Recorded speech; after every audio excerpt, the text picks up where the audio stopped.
disappear, 'cause we'll be on top of the world.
Welcome to the first edition of EPCHS Reports.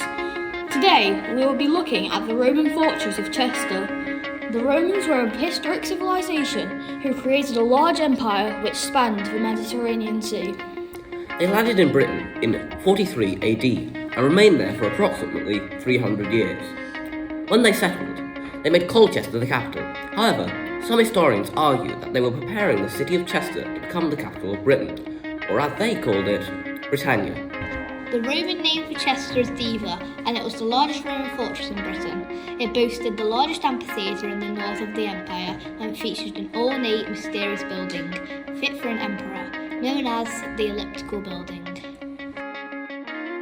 Welcome to EPCHS Reports, and this is Roman Chester.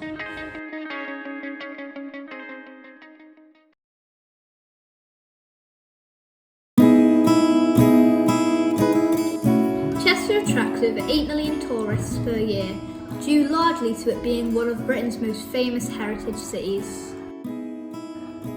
Chester played a key role in the Royalists' war effort during the English Civil War, an effort which has left the city scarred to this day. The city also boasts a proud medieval history, as it was an important centre for the trade, and since the famous Chester roads date back as early as the 13th century. However, it is perhaps Chester's Roman past that is most attractive to the tourists. Hence, as part of this episode, we will unearth Chester's hidden past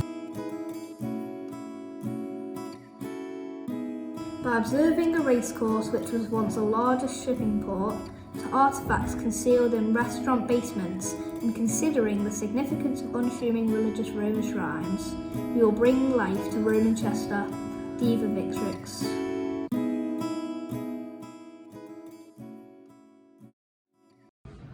When you walk through Chester, you notice the vast majority of the buildings, and the city is made of sandstone.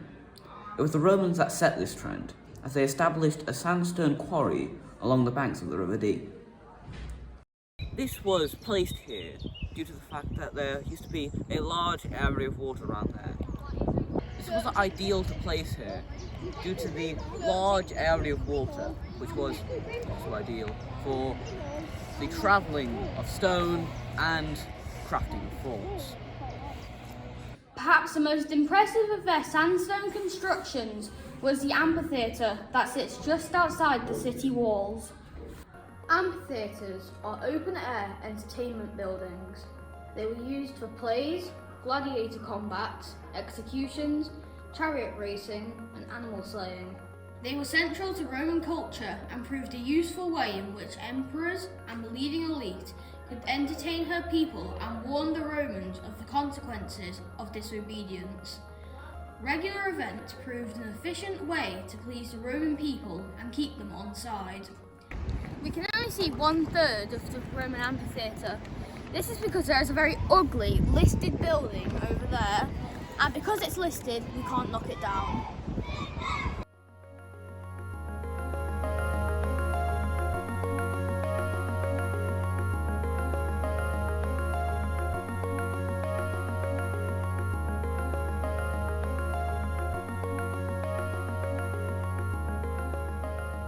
The most famous amphitheatre is the Colosseum in Rome.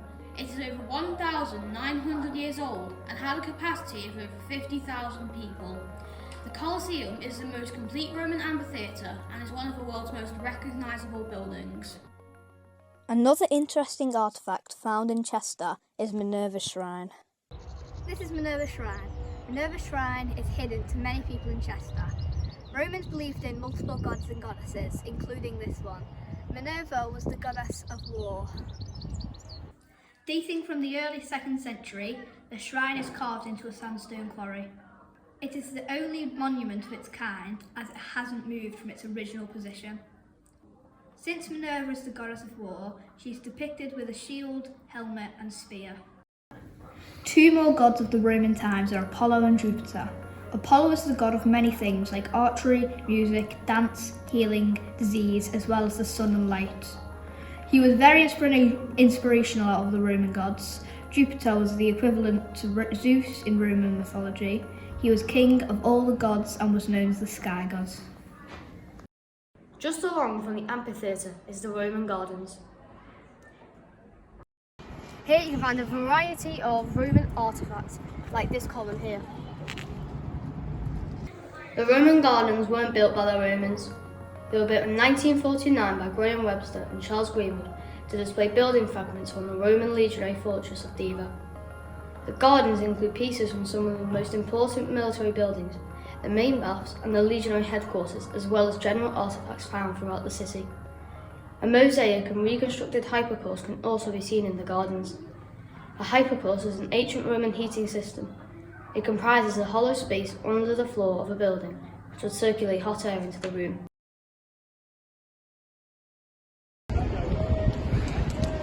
Many people in Chester think that the walls standing here today are the real Roman walls. They are actually not.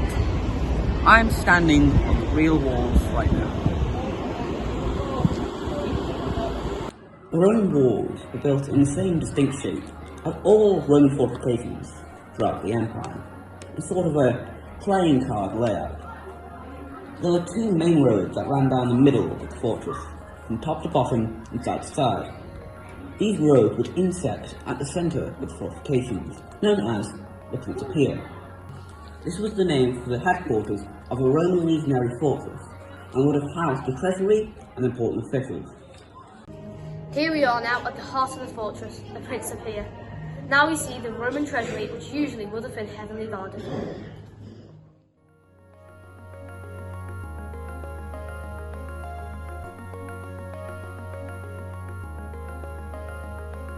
This would have been the location of the most magnificent Roman structures, and is where all of Roman Chester's wealth would have been stored. Just around the corner from the treasury, however, is one of Roman Chester's most mysterious buildings, known as the Elliptical Building.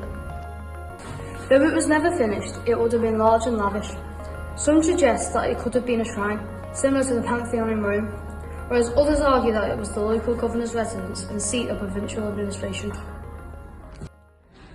Leading up to the Principia is now what is known as Northgate Street.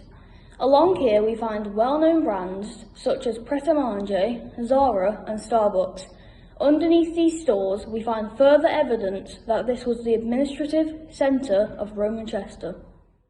Here we find some Roman columns in their original position.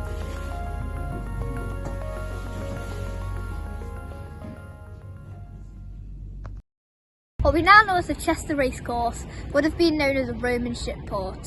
This allowed trade and easy movement of people. Ports in this era would have equalled power, as shipping was the most efficient way of travelling. Therefore, they were vital for commerce, which generated wealth, and to quickly supply and gather an army.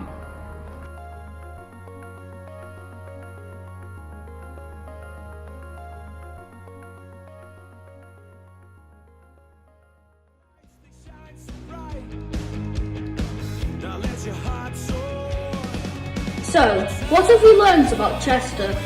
We now know that it was one of the most impressive fortifications within Roman Britain and boasted the largest amphitheatre in the north of the empire.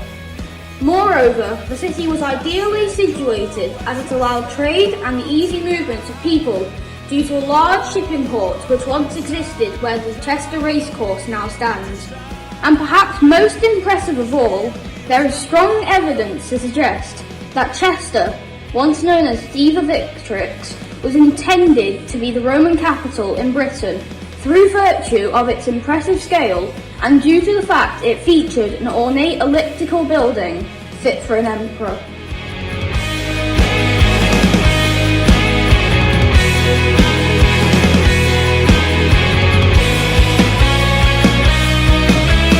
A time will come when we will disappear, 'cause we'll be on top of the world.